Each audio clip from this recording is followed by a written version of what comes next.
Men seni qutqara olmaganimni bilaman, Jeyson. Men senga yordam bermoqchi edim. Men hozir ham senga yordam bermoqchiman.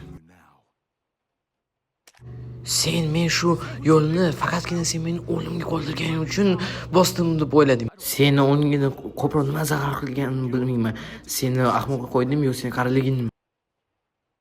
Bryus, men seni kechirdim. Sen meni qutqara olmaganingni men kechirdim. Ammo Xudo uchun tushuntirib ber. Nimaga u hali ham tirik?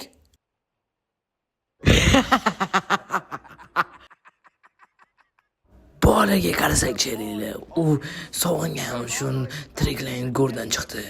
Ofarin. Xo'sh, kimda kamera bor? Sen meni sonimni tepgin. Keyin esa u sen bilan urushadi. Keyin men u bilan. Keyin galma-galni ketaveramiz. Qo'tingni qismasiga o'tib tashlayman. Voy, meni mo'jizaga kelisizlar. Keluv oldindan qilgan esdan chiqaramiz.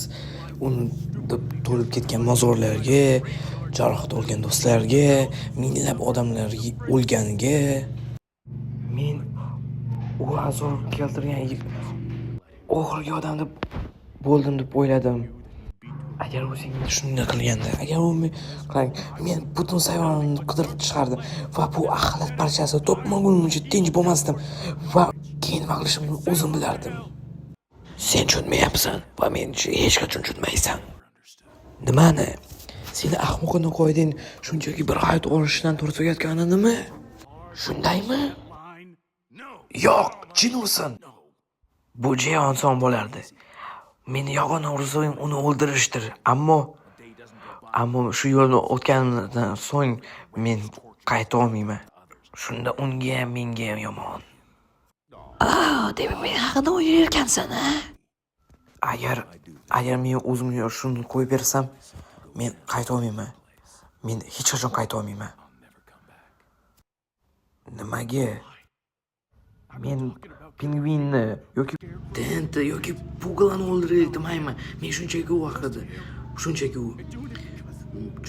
Chunki u seni mendan urilib qo'ydi. Qila olmayman. Afsusdaman. Voy, bu juda ham qiziq. Xo'sh, unda tanla.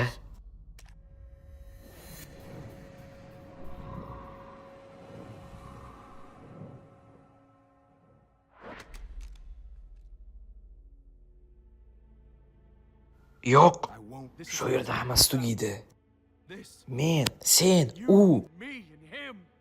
Shu yerda sen tanlaysan. Agar sen shu axlat parchasini o'ldirmasang, men uni o'ldiraman. Agar meni to'xtatmoqchi bo'lsang, sen meni otishing kerak. Yo'q, men uni miyasini o'qib tashlayman. Va agarda sen mendan ko'ra uni tanlaysan, unda meni o'ldir. Endi qizib olishni boshladi. Ovoz muallifi Firdavsbek Tohirov.